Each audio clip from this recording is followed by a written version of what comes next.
Mardi que s'est clôturé le mini-sommet de 6 chefs d'État de la conférence internationale sur la région des Grands Lacs tenue à Luanda, la capitale de l'Angola. Le chef de l'État, Joseph Kabila, y a également pris part. Ensemble, ils ont traité plusieurs sujets, notamment la lutte contre les groupes armés dans l'est de la RDC.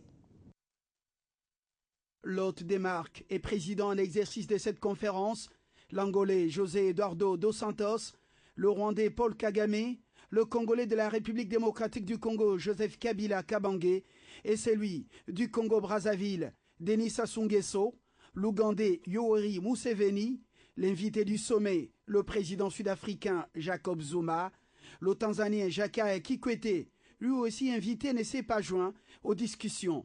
Ils ont condamné les actions menées par les mouvements rebelles dans le Nord Kivu, notamment les Ougandais des ADF Nalu et les Rwandais des FDLR, et appelé à une action commune, militaire si nécessaire, contre cette menace qui déstabilise la région.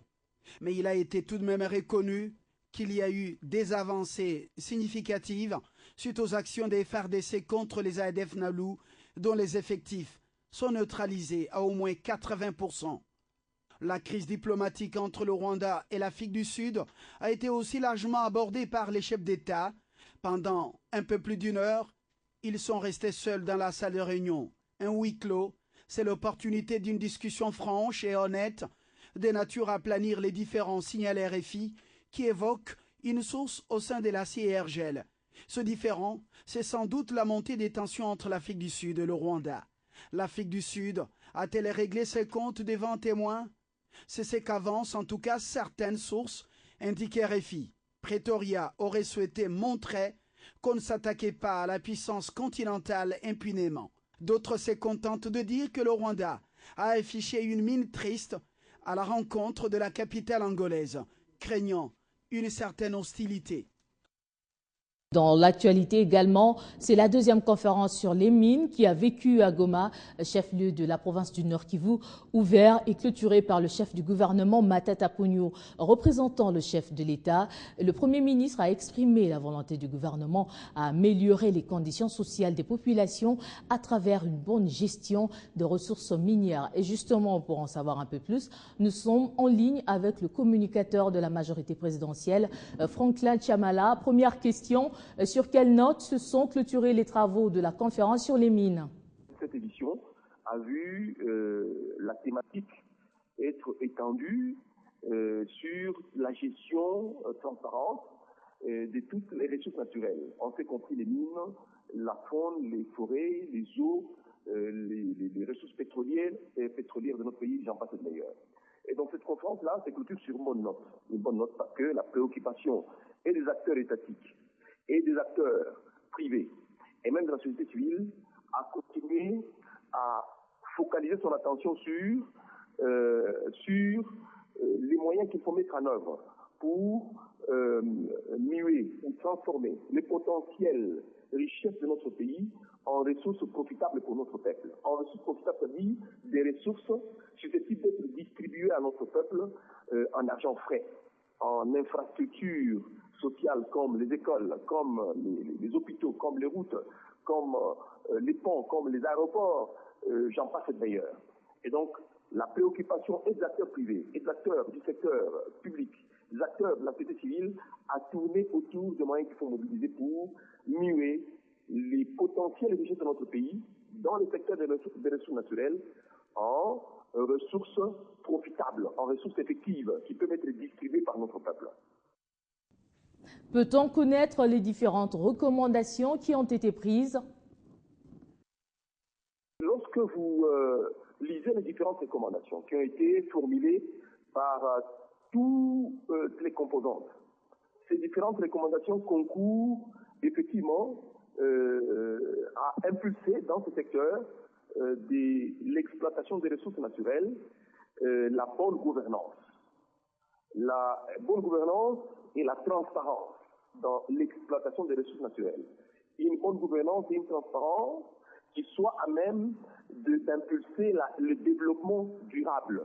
Le développement durable et qui soit à même également, tout en impulsant le développement durable, qui soit à même de garantir la responsabilité sociale des exploitants des mines et de toutes les ressources naturelles, qu'ils soient privés ou publics. Et quel sera justement l'impact de ces recommandations? Il s'agit de voir concrètement, lorsque nous disons par exemple que la croissance de notre pays est boostée par les ressources, en fait, est boostée par les secteurs des ressources naturelles, les mines. Nous disons par exemple qu'en 2013, on a constaté que notre pays a produit beaucoup plus de cuivre, beaucoup plus de cobalt, près de 1 million de tonnes de cuivre.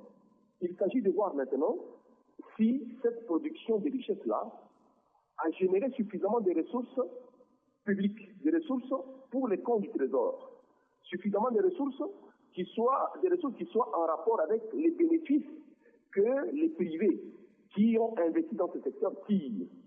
Des ressources publiques qui sont destinées au bénéfice de tout le monde, à la construction de routes, à la construction d'écoles, au paiement de salaires, et au financement de la sécurité sociale, au financement des ponts, des aéroports. Il s'agit de voir quel volume des ressources a été mobilisé pour le compte du Trésor par toutes ces richesses qui ont été produites par les privés dans les secteurs des mines, dans les secteurs des ressources naturelles, qui est un secteur qui tracte, comme nous le disons et comme nous le constatons, la croissance économique de notre pays.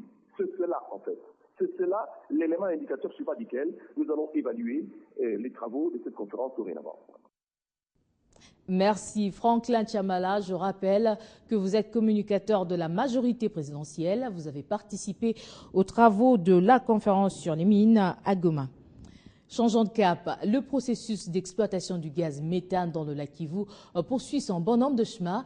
Il vient de franchir une étape importante. Eh bien, les matériels pour le démarrage de l'opération de la bathymétrie sont déjà disponibles au Nord Kivu. C'est le constat du ministre des Hydrocarbures qui se trouve à Goma dans la conférence sur les mines. Ces appareils ont été commandés par le gouvernement de la RDC.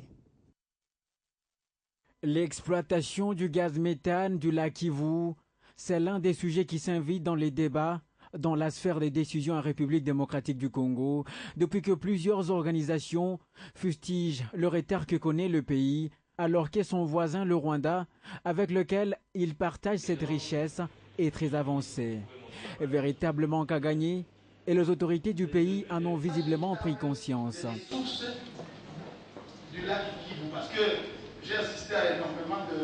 Le processus avait finalement été enclenché et l'une des étapes les plus importantes est déjà franchie, l'acquisition des premiers matériels.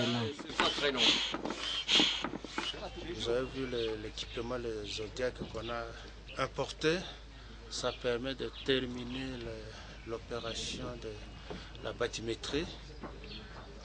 On indiquera l'endroit le plus profond où on pourra extraire le gaz méthane. La bathymétrie prendra 3 mois. Je pense que d'ici le mois de juin, ils auront terminé. La forte concentration des gaz naturels dans le lac Kivu suscitait déjà bien d'inquiétudes sur les risques environnementaux qu'elle pourrait occasionner. Pire, elle faisait aussi craindre une explosion gazeuse, comme c'était le cas du lac Nyos au Cameroun il y a 28 ans, libérant environ 1,3 km3 de dioxyde de carbone dans la nature. Naufrage sur le lac Albert, on en parle encore. 107 corps, dont ceux de 57 enfants, ont été retrouvés après ce drame survenu à la frontière entre l'Ouganda et la RDC. Ce chiffre vient donc alourdir le bilan de 98 morts annoncé lundi par le HCR. Selon les autorités ougandaises qui ont livré cette information, 250 personnes étaient à bord du bateau qui ramenait des réfugiés congolais d'Ouganda en RDC lorsqu'il a chaviré. 45 personnes ont été donc secourues. Le nombre total de morts est de 107, dont 57 enfants. Ainsi, ces propos viennent une fois de plus alourdir ce bilan déplorable de ce grave accident survenu la semaine dernière le long du lac Albert à la frontière entre l'Ouganda et la RDC. Hilary Onek précise également que parmi les victimes, 44 morts étaient de sexe féminin et 63 masculins. Selon les autorités ougandaises, il pourrait y avoir eu jusqu'à 250 personnes à bord du bateau qui ramenait des réfugiés congolais d'Ouganda en RDC lorsqu'il a chaviré. Jusqu'à présent, Le nombre exact des passagers à bord de cette embarcation reste encore à établir. Par ailleurs, 45 personnes ont été déjà secourues après le naufrage et d'autres recherches se poursuivent également pour retrouver d'autres corps. En République démocratique du Congo, la société civile du Nord Kivu invite les autorités à décréter une journée de deuil national en mémoire des victimes congolaises. Actuellement, la navigation sur les grands lacs d'Afrique centrale peut s'avérer aussi périlleuse qu'en haute mer lorsque les conditions météorologiques sont mauvaises. L'UNC de Vital Kamerhe va de mal en pis. Nous venons de l'apprendre, la démission d'un de ses proches, Wilson Manga, éditeur du magazine Cœur d'Afrique. Ce dernier évoque le manque d'organisation au sein de l'Union pour la nation congolaise. Il était confident, mais également communicateur de Vital Kamerhe. De l'énergie dans ce journal, sachez que la 36e réunion du comité exécutif du pôle énergétique de l'Afrique australe s'est tenue mardi à Kinshasa. Il traverse une période difficile de son histoire suite au déficit énergétique évalué à 7000 MW pour toute la région. L'occasion donc pour cette organisation de réfléchir sur la promotion et la matérialisation du projet Grand Inga, dont la première phase Inga 3 sera lancée par le gouvernement congolais en octobre 2015. SNEL pour l'électricité, dans leur exploitation, dans leur programme de gestion courante et prévisionnelle, ont pris des dispositions. Des termes qui traduisent la détermination du gouvernement congolais de faire du projet Inga un facteur de développement socio-économique du pays et de l'intégration régionale. Un projet très ambitieux par lequel la RDC espère se hisser en première position dans la production électrique en Afrique.